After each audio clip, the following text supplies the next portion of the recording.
I found the bunker of a prepper family who went missing 3 years ago, by user Christian Wallace.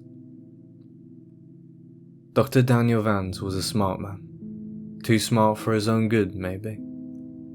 40 years old, a lecturer in fluid dynamics with a mind made of shapes and numbers. No one knows why, but one day, on a whim, he crunched the numbers on the apocalypse and came to a troubling conclusion. He didn't share exactly what it was he deduced, but given that he immediately quit his job and liquidated his many assets, it's fair to say it wasn't positive. Swept up in the wake of his tremendous upheaval was his wife, a 24-year-old PhD student who had grown infatuated with Daniel some time before.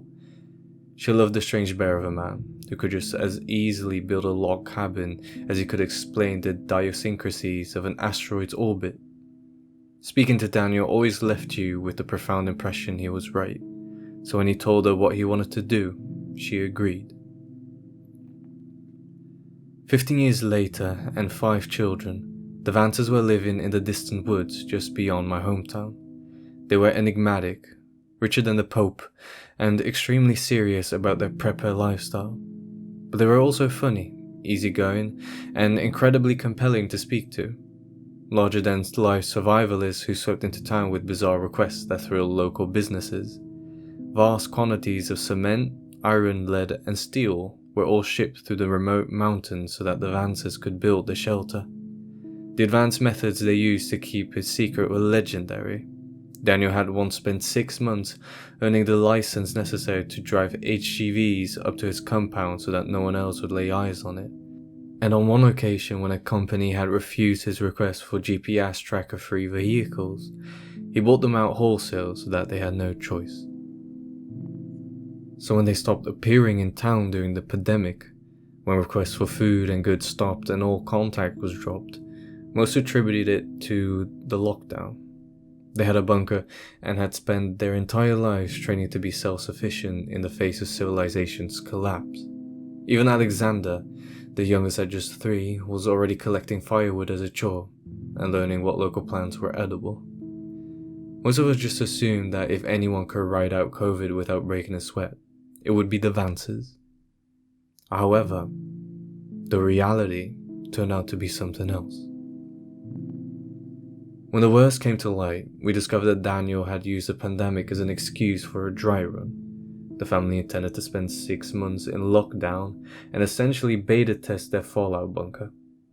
3 months in, and the sheriff received a distress call on the radio. Coordinates were provided by the hushed voice of a sobbing child that most assumed was Alexander, even though that's never been proven. The police arrived and found the bunker still sealed.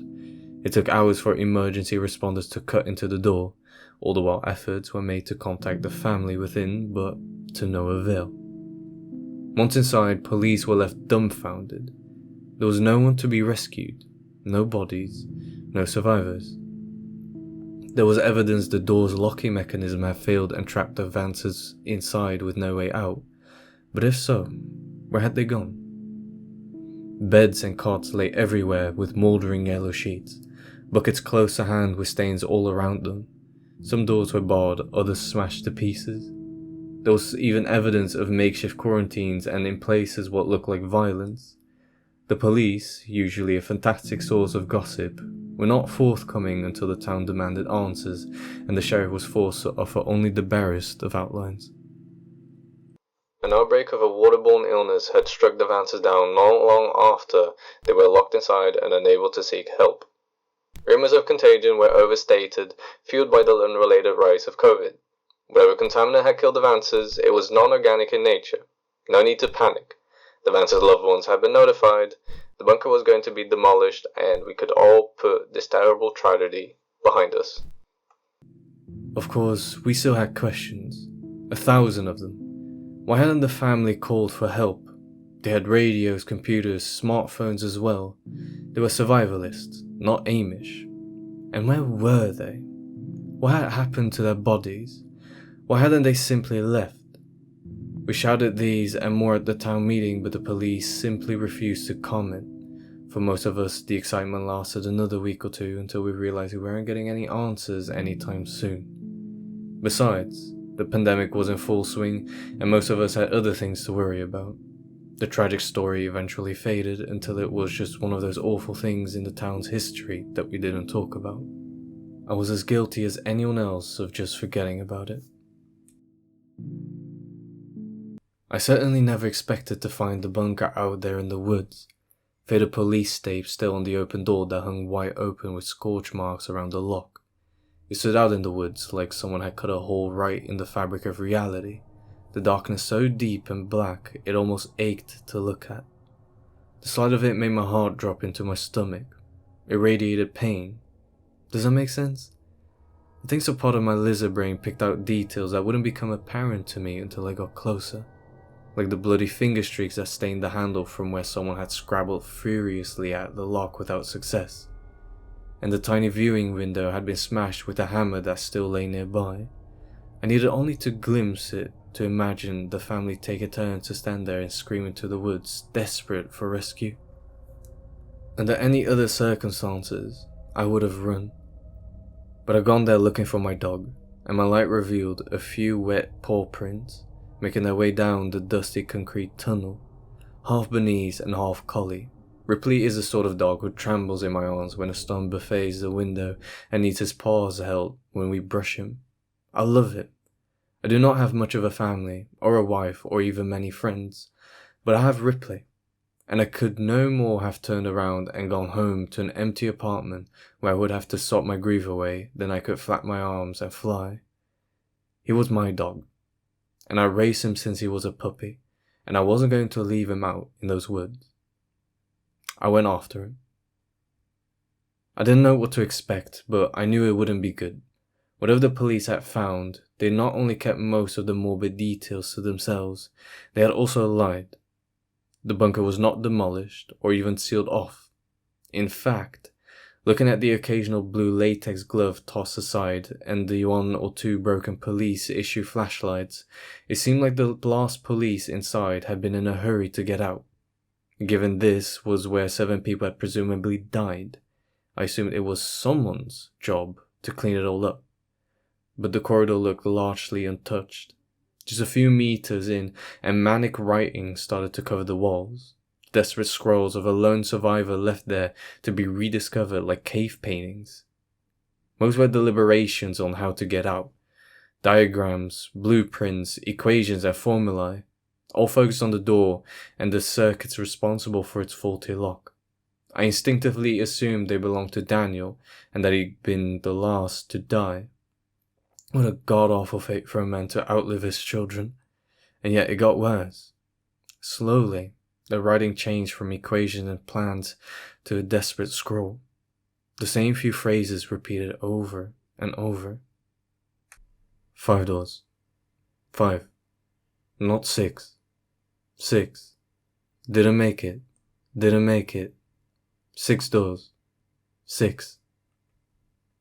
It seemed like the kind of thing you'd find in an asylum, a psychotic rambling punctuated only by 6 paragraphs right at the end. Each letter was impeccably neat, and each small paragraph was stopped with a beautifully drawn Christian cross. Elliot Vance, age 15. A gifted guitarist. He liked boys even though he thought I did not know. I loved him with everything I had. He would have made a great man. Alicia Vance, age 14. She liked to paint and to shoot. She had her mother's mean streak. It would have served her well in the future. Elijah Vance, age 8. The smartest of us all. These were Daniel's memorials to his family, and seeing the words lit up by my torch was a haunting insight into the overwhelming despair he'd endured. He must have realized he wouldn't get the chance to speak at his family's funeral or to write their obituaries. This was his last desperate way of making sure the world might one day know them as he did, as real people. The words marked the end of the tunnel, standing adjacent to a trapdoor in the ground. It was not open, but the tunnel came to a dead end immediately afterwards, and Ripley's prince disappeared at the hatch. I feared he might be in danger, but still I stopped and looked at the bunker door 20 meters behind me. The once gloomy forest looked so bright, even on this cloudy day. the air dotted with rain. A part of me felt like I was leaving the whole world behind as I began to climb the ladder down. I entered a large circular living space that was packed with furniture and little nooks and crannies. The walls were covered with folding beds and tables, and every inch was multifunctional. A dining space could become a sitting space, which in turn might be where someone slept or even exercised. It all depended on what particular bit of furniture you unfolded or unclipped or unfurled. 7 people in close quarters, nowhere near enough privacy. It makes sense they went with this cluttered, overlapping use of space. But it was still a large room, bigger than most studio apartments, and there were a few corridors that led deeper into the earth, telling me the bunker had unseen depths. I looked for some sign of my dog, and soon found his trail, but this far from the rainy corpse, Ripley's prints were starting to fade. After barely a few meters, they pettered out vaguely in the direction of a nearby door. I wanted to follow, but stopped myself from rushing onwards. It was unlikely Ripley was getting out any other way, and I'd do us no good getting hurt myself. I decided to take a look around and quickly spotted a dinner table. If I needed proof the police had not bothered with the cleanup, this was it. The plates were still out, the food rotten to a strange blackened husk. A child's hat lay across one place setting, the one's creamy fleece turned a sickly green and yellow. The chairs had their backs reinforced with wooden beams fitted with long grooves so that something the width of a nail could slide into them. And on each of the cushions were foul-smelling stains that looked oddly like an ass print. I touched one with gloved hands and the material crackled audibly. Whatever it was, similar stains were on the cutlery and plates, and there were even handprints of it placed firmly on the tablecloth. At first I thought it was blood. That wasn't quite right. It was too contained to be from leaking blood. On the back of one of the chairs, a stain tapered exactly where a woman's waist would be, like a near-perfect silhouette. I shivered as I remembered that Miranda Vance had always been a slim woman, and wondered how she had left her imprint on the grey fabric. Using my torch, I saw that these stains repeated in the oddest of places. Yes, there were some on beds and blankets and even patches of plain floor exactly like you might expect in a room full of sick people. But why did one stain on the floor bear such a strong resemblance to a child huddled in the fetal position? And why was the same stuff all over the TV remote, and on books, on shelves, and on board games too? Everything from sofa cushions to DVD boxes to piles of dirty laundry were covered in the same dried brownish material that gave off a foul coppery miasma. I found the jigsaw particularly baffling. Someone had set up another table with 4 chairs, all modified with the same back support as those by the dinner table. And the jigsaw had been laid out with 4 separate piles, but only one was depleted. The rest looked largely untouched, almost like someone had portioned out pieces for 3 other people who had absolutely no interest in going along with it. Maybe Daniel had tried to keep up morale while the family were sick. God help me, if that were true. I couldn't help but imagine the poor man sat there with his loved ones close to death, desperately trying to encourage them to click their own pieces into place while they faded in and out of consciousness. Something about their room emanated madness, and the longer I stayed down there, flicking the bright disc of light of my torch from one detail to another, the more I wanted to leave. One door had wooden beams nailed across it. One sofa had been partially disassembled. Multiple beds had been burned, and all the light bulbs had been removed and put in a box on the kitchen countertop. Looking up at the ceiling, I finally had some insight into why the police were so confident the Vances had not survived, despite never finding their bodies. Someone had jammed a human finger into one of the empty sockets, almost like they expected to glow with the flick of a switch. What was it about this place that had caused the police to leave and never return? Not to even take a finger and test it for signs of illness, or even just to confirm who it belonged to. I decided it was time to hurry up and find my dog. People had died in that place, and while I'm not superstitious, I can't be the only skeptic who has done the calculations in his head and realized it costs nothing to be respectful of ghosts. The bunker was cramped, terrifying, and the air stank so bad I started to worry I'd get sick myself. It served no one any good to linger, but I'd be damned if I just walk away and leave Ripley to rot down there. It's not like he could climb a ladder and get out on his own, even if I wasn't entirely sure how he got down there in the first place. Summoning what little bravery I had left, I called out and broke the silence, something which felt like a terrible taboo in that god-awful place, like screaming in a graveyard. "Ripley!" I waited and hoped to hell I'd hear the pitter-patter of his paws, but for the longest of moments there was only the kind of silence that makes you wonder if someone or something in the darkness is holding its breath, trying to look like just another patch of nothing, biding its time until you finally turn around and show it your back. The TV came on, with a blurt of white noise that was so loud and so sudden, I cried, threw my arms up, and nearly fell backwards onto a rolled out sleeping bag that looked like it had spent a week in the sewer. By the time I realized what had caused the noise, I could already hear a tiny rendition of Daniel Vance's voice. "I realize the issue here. I need to emphasize just how little I understand of anything that's..." I frowned at the screen as I approached. It showed a greenish infrared view of the bunker with Daniel up front and the dinner table behind him. It was grainy and hard to see, but I could clearly tell that his family were sitting in those chairs. "Miranda was first to follow. Looking back, it made perfect sense. Miranda often went into storage to fetch food for cooking, and we found it behind one of the refrigerators. So that's... ah, shit." One of the figures in the background slumped onto the table with a loud clank and sent a plate spinning off onto the ground. Shit. Daniel muttered as he got up and grabbed the woman by the shoulders and sat her upright. "Miranda never did like my cooking." He snorted a laugh as he fussed with something at the back of the chair. "The rods are much better than tape. All those hours spent taping them upright to the chairs never worked. But the rods, they fit right into the spine, and with a little modification, I can just slot them into the chairs.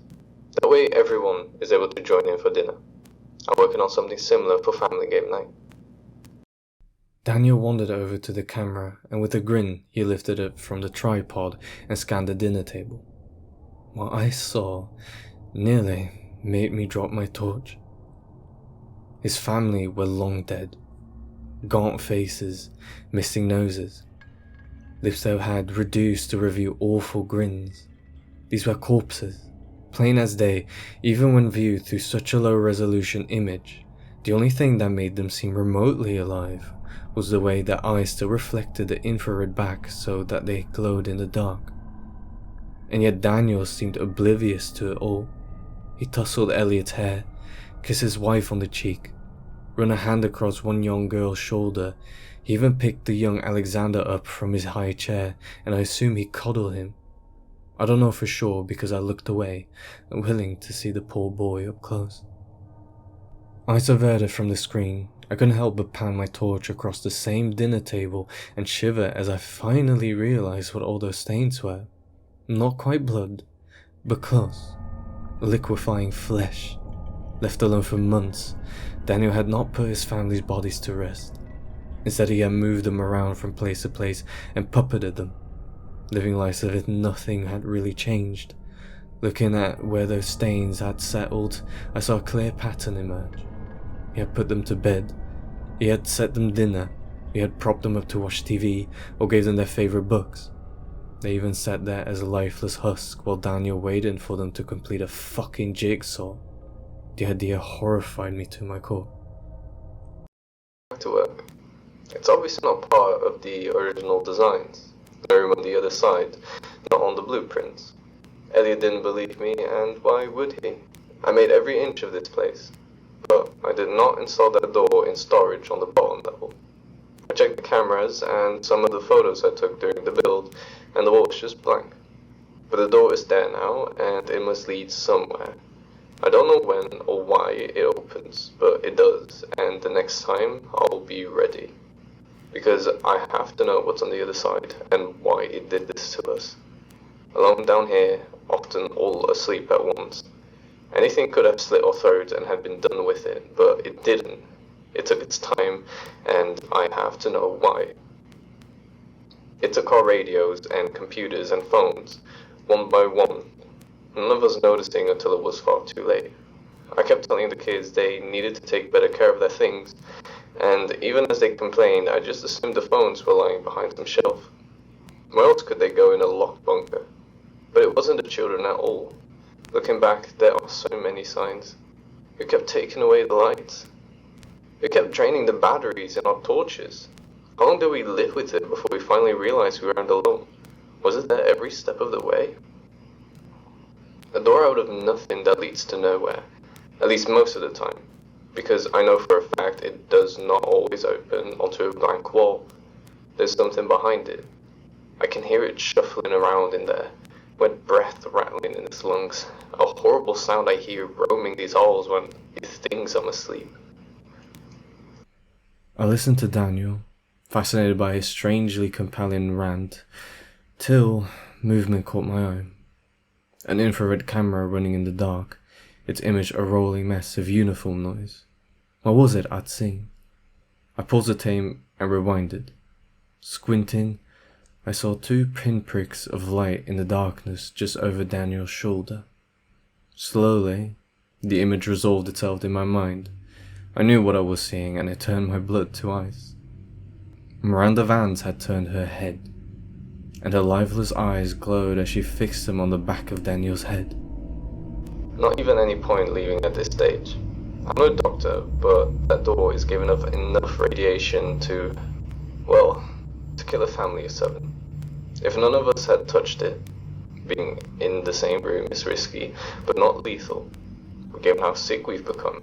It's pretty obvious our curiosity got the better of us, one by one, and we all got too close. Or maybe not. Maybe that thing on the other side came through and did this. I don't even... Wait. What was that? Daniel turned and the camera stopped recording.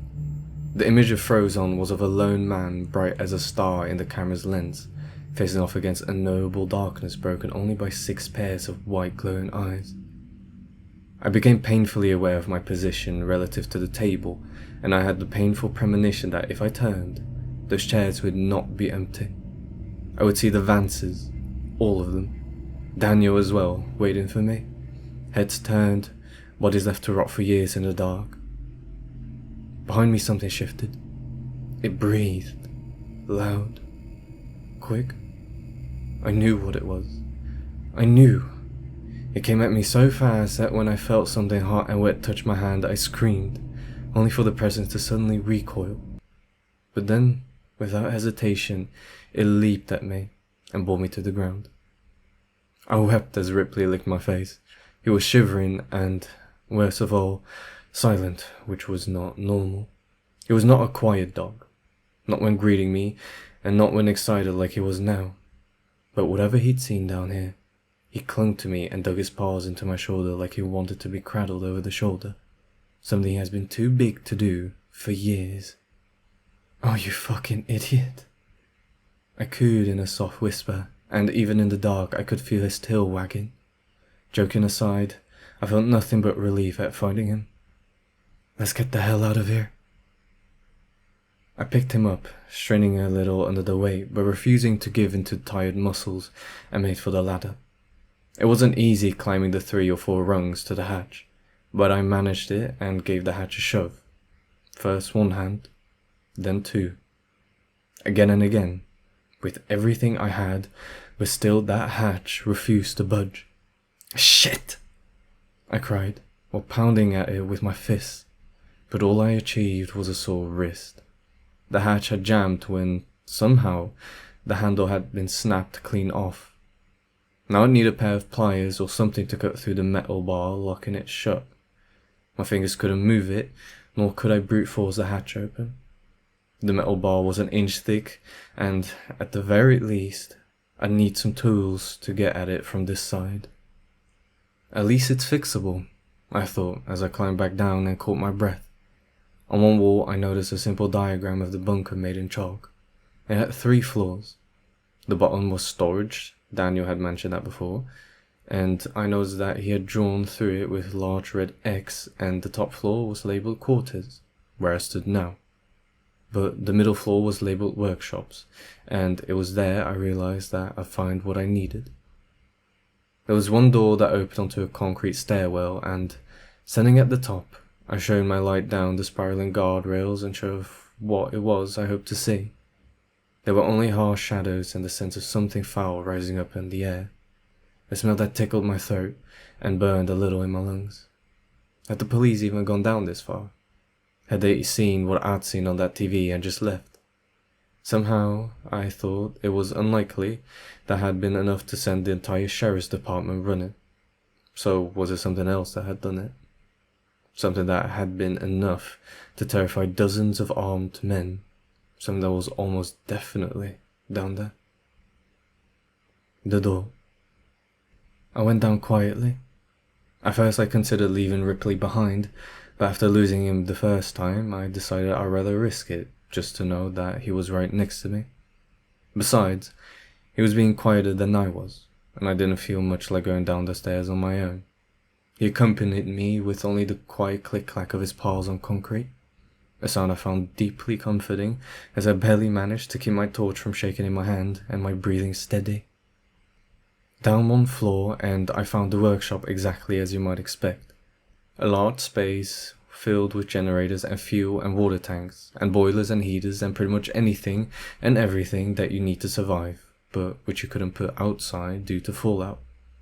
Wires, pipes and tubes ran from one end of the room to the other, and even years later, most of the machinery still hummed in the pitch-black emptiness, an idea I found deeply unsettling.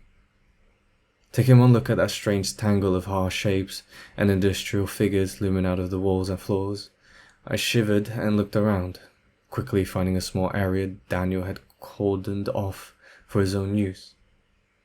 About a fifth of the total floor space, there was a large workbench and some seriously high-end machine equipment, all very well used.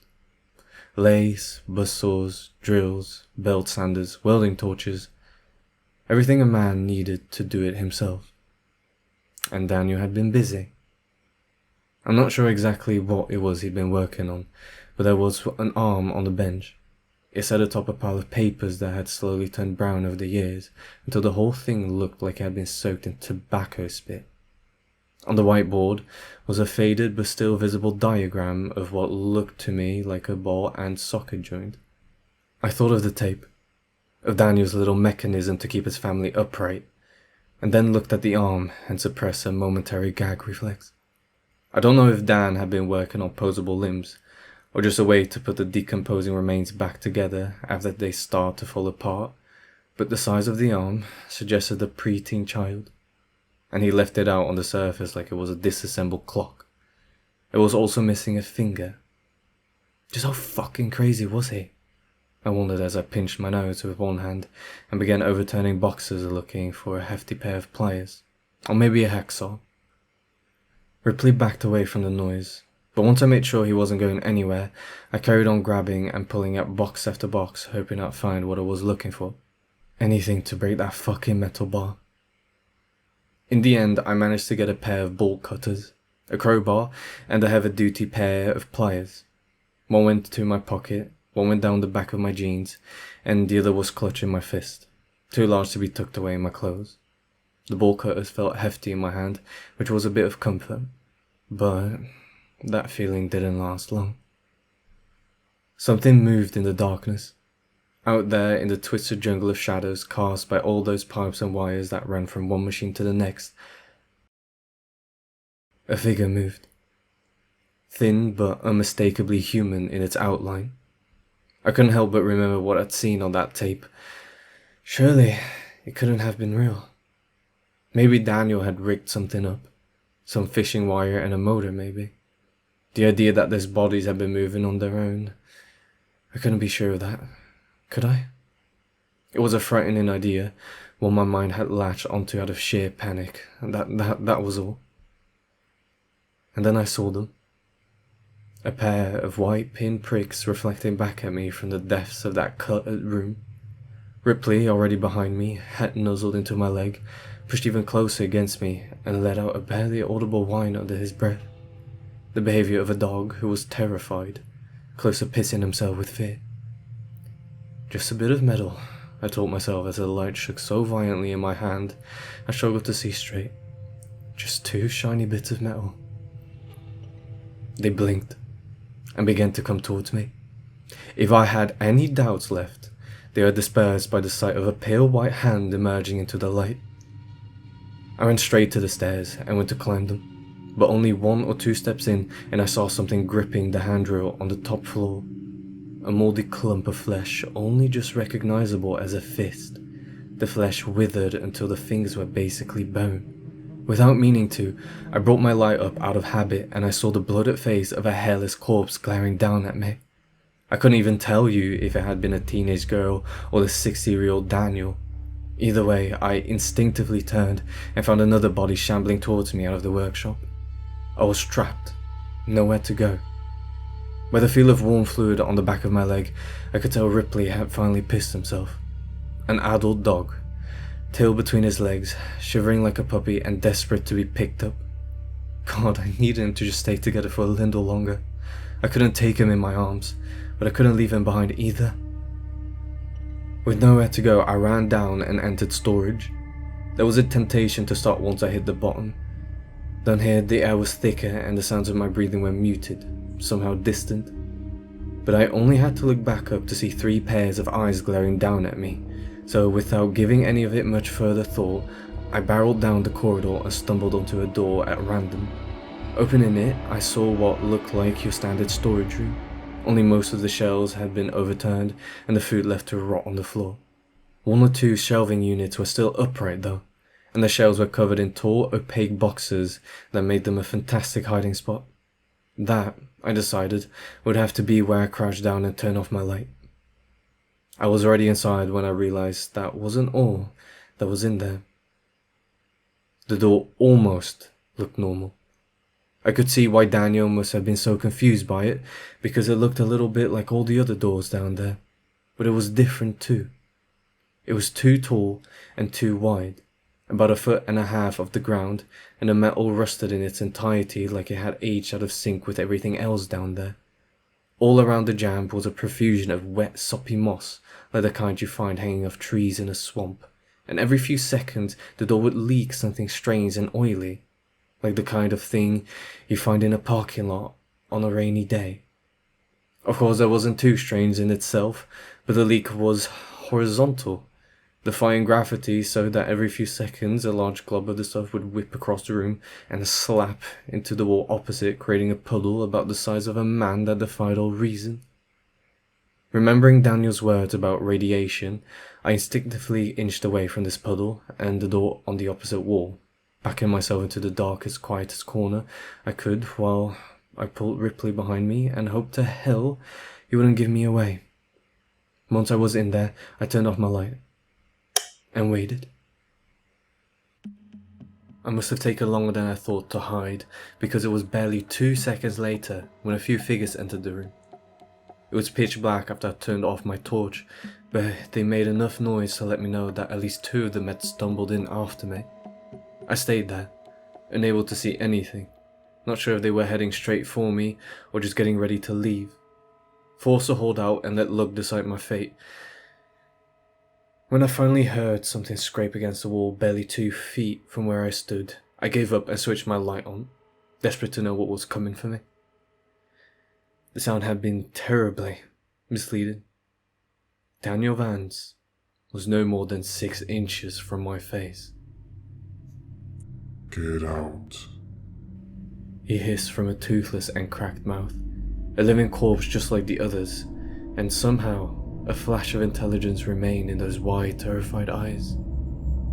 And then I heard it, the creaking of a door, and without even thinking, I turned the light and saw it on the wall. I saw it open, and behind the strange steel there was more than just plain old concrete. Much more. I saw a raging gullet of flesh, a wrenched tube of pulsing muscle lined with teeth the size of hands, a spiraling descent into madness, Hot, fetid air washed into the room, buffeting me and the rotting corpses. All of us paralyzed by what we were seeing, even if for most of the figures beside Daniel and myself didn't have eyes to see with. "What the fuck?" I muttered, unable to take my eyes off from the flesh tube beyond the doorway. "It's coming," Daniel whispered as he grabbed me with one fist and hurled me out of the room. I hit the floor and skidded along a slick fluid left by Vance's footprints, the smell of which turned my stomach. Perhaps the worst detail was that it was cold. I don't know why. I just expected whatever oozed them off them to be feverishly hot, but it wasn't. It soaked my shirt like I'd fallen into a muddy puddle. "It's coming." This voice wasn't Daniel's. I couldn't say for sure, but it sounded like a child's whisper. One by one, the buddies shuffled over to the open door and knelt before it. I don't know why, but I got the impression the others had lost pretty much everything left of their minds. But Daniel remained aware. He looked back at me once more and spoke before he pressed his head to the floor in supplication with the others. "The only thing we did wrong was being here for it to torture. It didn't need a reason, just an opportunity. Leave. It won't let us go. It won't even let us die, and if it catches you, it won't let you go either." His forehead kissed the dirt, and then something reached through the door and gripped his head in its palm the way you or I might pick up an apple. In full panic, I ran over and grabbed my dog and the bolt cutters, and I ran like my legs were pistons, machines whose signals of exhaustion and fatigue could not slow me down or cause me to fall. I had to move. I had to leave. The hand that had grabbed Daniel, the sight of it flushed my mind clean like some kind of enema. It hurt to see the image replay in my mind, but there was nothing else in my head echoing around except the sight of fingers with one too many knuckles and nails as large as a smartphone. I reached the top floor and nearly collapsed from breathlessness, but I wouldn't let myself stay down for too long. I crawled over to the ladder and climbed up and immediately went to work trying to cut the metal lock. It was hell with just one hand, the other clinging to the torch that I kept frantically pointing at the door behind me, and it wasn't long before I fumbled one too many times and dropped my only source of light. No, I mewed. There was no time to look for it. I had to get out, and I had to get out fast. I couldn't see, but I was sure I could hear something climbing up those stairs. Not the steady thump of a human feet. No, this was different. This was a rapid pitter-patter of a spider, maybe. Something with hundreds of feet or hand or God knows what, skittering along the floor and walls and ceiling, pulling itself along with a body whose mere shape would offend God. Using all my strength, I leaned hard on the bolt cutters and, at last, the bolt gave. I threw the hatch open and got just enough ambient light to see Ripley hovering at the bottom of the ladder, growling ineffectually at the doorway. I crouched down, scooped him up, and fled up the ladder so quickly that my muscles turned to jelly at the top and I fell over onto my hands and knees. But still, I was out. The long corridor covered in writing was ahead of me, and at the very end of a doorway capped now by the tired blue light of a full moon. Ripley needed no encouragement. He ripped down the corridor with canine speed, and I followed at a broken and stumbling crawl, eventually shouldering past the open door and collapsing onto the forest floor. For a few seconds I drifted in and out of consciousness, but when I looked up and saw the canopy overhead moving the branches backlit by a full moon, I snapped awake and glared down at something gripping my ankle. The hand had reached out of the dark and seized me and was slowly dragging me back into the earth below. Whatever it was, most of its body lurked out of sight in the shadows behind the doorway, but the hand that crushed my leg was the size of my torso with an arm that looked like it belonged to a mole rat. I struck her with my own fist. I dug my nails in, I cried and kicked and screamed, but nothing could stop it. From behind the door, something like a face grinned and leered at me with joy. It was taking its time, sure enough, pulling me in so slowly that it gave my mind all the time in the world to appreciate the nightmare that awaited me. I think if in that moment you'd given me a gun, I would have shot myself because God help me, I couldn't escape the look in Daniel's eyes. How he'd knelt to worship this thing like a man who knew that hope or pride or joy or anything with even a hint of goodness to it was so far out of reach for him it might as well be a dream. How long was this thing going to keep them down there? How long did it intend to keep me? I wept like a child, feeling like my mind was slowly cracking as I tried everything to stop that fucking thing pulling me into the shadows. I kicked at the earth. I dug into it using my hands, looking for a root or a pipe, or anything to hold on to. Nothing. Nothing I did would slow it down. I was no more than a foot from the doorway when Ripley appeared. A dog afraid of hoovers and plastic bags and doors that move on their own. A dog who once got stared down by a particularly feisty rabbit who stopped mid-chase and turned around, baffling the predator on its tail. A dog you couldn't even watch scary movies around. And he lunged at that arm like he was a wolf, like he'd always been one. And while he didn't quite break the skin, the pressure was enough to make the thing's grip weaken, and I slid my leg out. Unable to stand, I knelt and grabbed the dog and pulled as hard as I could, and now that fucking thing bled at last as the pressure of the jaws and the sliding teeth ripped into its flesh. Together at last, Ripley and I were to let go and sat rolling backwards, head over heels. I wasted no time waiting or looking or processing.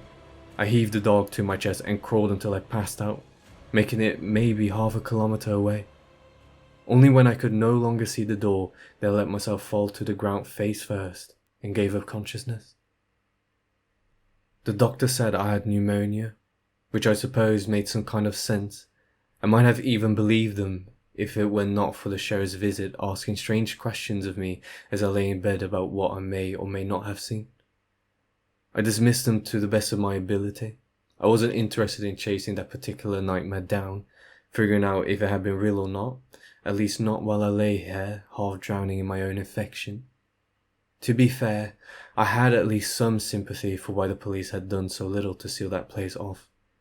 I have, on occasion, thought about going and doing the job myself, but to this day I still have nightmares about being pulled into the dark beyond that door.